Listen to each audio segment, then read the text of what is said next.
Welcome to Luca and Miguel. Enjoy the video. In this video, I will show how to make an easy smoothie bowl at home step by step. Start by gathering frozen fruit, a creamy base, and a liquid.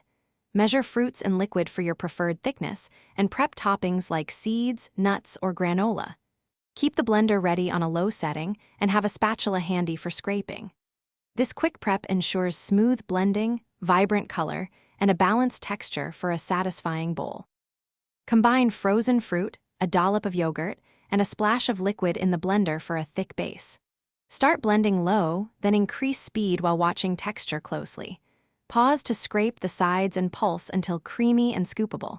If it becomes too thin, add a few frozen berries or ice to thicken. Aim for spoonable consistency so your bowl holds toppings without collapsing. If this video is helping you, please subscribe and like so I can keep making useful recipes.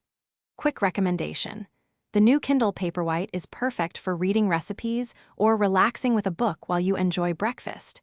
It reads anywhere with great battery life and a comfy screen.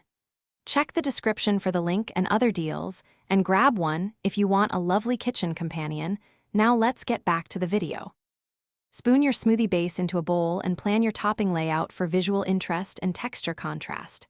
Start with a central row of fruit slices, then sprinkle seeds, nuts, or granola at the edges for crunch. Add a final drizzle of honey or nut butter and a light dusting of coconut or cacao nibs.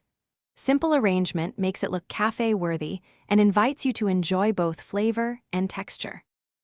Thanks for watching and please subscribe. It's the best investment you'll ever make.